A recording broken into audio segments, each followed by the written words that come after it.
Ufa, eu entendo você. Tá feliz porque terminou segundo Crônicas, né? Não foi tão difícil assim. A gente tem que aprender a amar a escritura toda, mesmo esses pedaços um pouquinho mais complicados ou monótonos que aparecem ali. Muito bom que você passou por esse período da história de Israel, reviu algumas coisas sobre as histórias dos reis e você chegou agora para começar Esdras.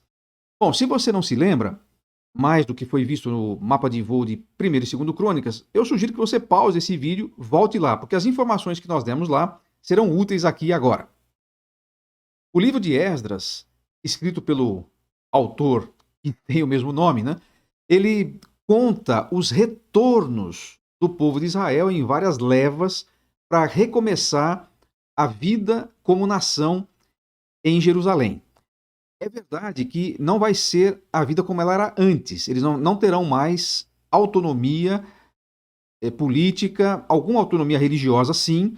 Eles poderão cumprir a lei e adorar a Deus normalmente, mas eles terão sempre que prestar contas ao soberano da sua época. Nesse momento aqui, não é mais a Babilônia. Eles foram cativos pela Babilônia, mas naqueles 70 anos que eles ficaram ali, o Império Persa conquistou a Babilônia e agora eles estão debaixo desse novo império. Então, é o Ciro, o rei da Pérsia, que dá a ordem para que eles voltem e reconstruam Jerusalém. O livro de Esdras, assim como Neemias e mesmo o livro de Esther, são desta época. Eles vão dar o panorama geral desse retorno do povo de Israel para sua terra até o fim do Velho Testamento. Então vamos primeiro dar uma olhadinha aqui no esqueleto de Esdras. Não, isso não ficou legal, né? Esqueleto de Esdras tem um sentido ruim aí. No esqueleto do livro de Esdras, mas vamos colocar esboço para ficar melhor. Primeiro vamos dar uma olhadinha nisso, depois eu quero te dar uma tábua cronológica desse tempo para você ficar mais ligado e as coisas fazerem mais sentido. Vamos lá? Então vamos lá. Esdras, nós vamos chamar aqui de o sacerdote da reconstrução. Ele vai reconstruir a vida religiosa, a vida de culto do povo, como você vai ver. Mas ele não foi o primeiro a chegar lá. Ele narra no seu livro, então, os primeiros 4 capítulos, né, Esdras 1 a 4, você vai encontrar o primeiro retorno, a primeira leva que volta da Pérsia para Jerusalém, sob o comando de Zorobabel. Zorobabel também é um sacerdote. E ele comanda o primeiro grupo que volta para Jerusalém. É ele quem começa a reconstrução do altar e lança os alicerces, inclusive, do novo templo que vai ser construído ali. Não vai ser mais o templo de Salomão, é outro templo muito menor. Depois, capítulos 5 e 6, o templo fica parado quase 15 anos na sua construção, e aí Deus levanta os profetas Ageu e Zacarias. E os capítulos 5 e 6 narram o reavivamento que houve em Jerusalém por meio do ministério desses dois profetas. Você se lembra que Ageu e Zacarias também têm seus livros escritos e vai chegar a hora de nós lermos lá no final do Velho Testamento. Aí você tem os capítulos 7 a 10, que tem a segunda leva, e nessa Esdras é o comandante. Então, Esdras volta para Jerusalém com um grupo, e isso está narrado aí nos capítulos 7 a 10.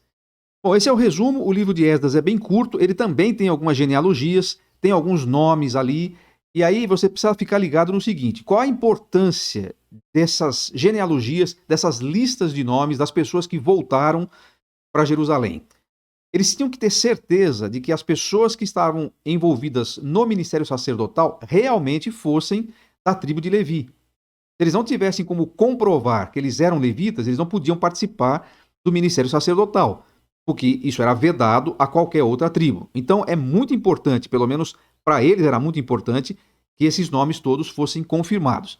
Você olha para isso e mais uma vez nós temos que falar, as genealogias na Bíblia, elas não dizem muito para nós assim, de primeiro momento, mas elas são muito importantes.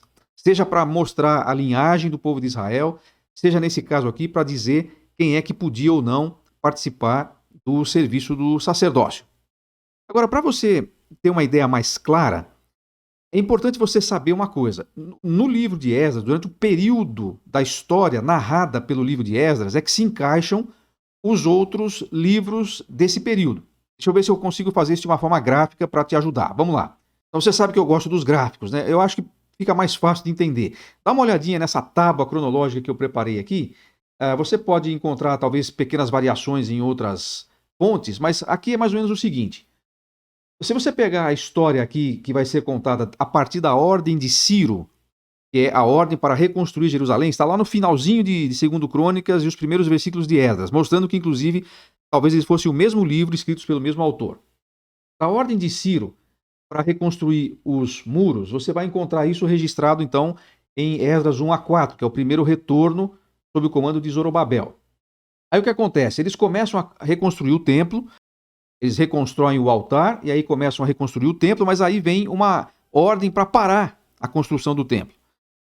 E a construção fica mais ou menos 15 anos parada.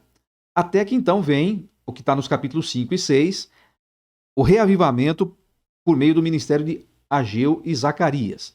Aí o que acontece? Entre o capítulo 6 e o capítulo 7, encaixa-se a história de Ester. A história de Ester não acontece em Jerusalém. A narrativa de Esdras é o que está acontecendo na reconstrução do templo e do sacerdócio em Jerusalém. A história de Ester, você se lembra, acontece lá na cidadela de Suzã, na capital da Pérsia. Mas é mais ou menos entre o capítulo 6 e o capítulo 7 de Esdras que isso acontece. No capítulo 7 até o capítulo 10, com o retorno de Esdras, é aí que se reinicia a construção do templo. É 60 anos depois da ordem de Ciro para a reconstrução de Jerusalém. E aí, só para completar esse período que vai até o fim do Velho Testamento, 13 anos depois que Esdras chega em Jerusalém, Neemias chega lá. Então, o livro de Neemias ele vai se encaixar cronologicamente mais ou menos nessa época aí. E o último livro do Velho Testamento, que é Malaquias, vai acontecer mais ou menos 30 anos depois de Esdras. Então, isso dá uma visão geral para você da cronologia dos acontecimentos nesses livros.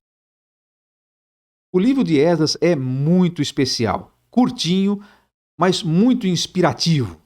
Esdras é uma pessoa que tem uma paixão pela palavra de Deus. E quando você fala em palavra de Deus aqui, você está falando novamente do Pentateuco e dos livros históricos que ele tem, os registros que ele tem até o fim do Reino do Sul, né? Quando Zedequias e o povo é levado cativo. Ele já tem uma boa coleção de livros e alguns entendem que Esdras, inclusive, ajudou a preservar esse cânon, essa Bíblia hebraica até aquele momento. Ainda vai ter os livros que vão ser escritos depois desse período, que vão ser consolidados no período interbíblico. Mas Esdras 7:10, capítulo 7, versículo 10, traz um precioso descritivo de quem é esse Esdras e do que ele estava proposto a fazer. Pois Esdras tinha decidido dedicar-se a estudar a lei do Senhor e a praticá-la e a ensinar os seus decretos e mandamentos aos israelitas. Veja que coisa interessante. Dedicar-se. O estudo sério da palavra de Deus demanda dedicação. Dedicar-se a estudar a lei do Senhor. Primeiro ele estudou, depois ele praticou e finalmente ele ensinou. Isso é fantástico. Se você quer ser alguém relevante, você precisa desses passos. Precisa ter dedicação ao estudo e à prática da palavra de Deus. Você tem que viver o que prega, para só depois você ensinar. É lamentável você ouvir alguém dizer, eu ouvi uma pessoa dizendo isso aí explicitamente. Alguém lhe perguntou, você vive o que prega? Ele disse, claro que não. É absurdo isso. Eu entendo quando você diz, eu não sou capaz de viver toda a lei. Esdras também não era, ele era um pecador como nós. Mas a ideia de que você tem que viver o que prega é óbvia. Você não pode sair ensinando os outros se você mesmo não faz. Esdras foi alguém assim. Esse é um livro precioso, um livro queridíssimo, é um livro que você vai ler muito facilmente. Se você quiser uma sugestão, esse é um dos livros que você deve ler de uma sentada só. Senta e lê o livro de Esdras inteiro. Você vai levar no máximo 40, 50 minutos e vai ficar com uma ideia muito interessante desse período todo para você poder compreender sua mensagem. Valeu? Então daqui a pouquinho a gente se encontra em Neemias.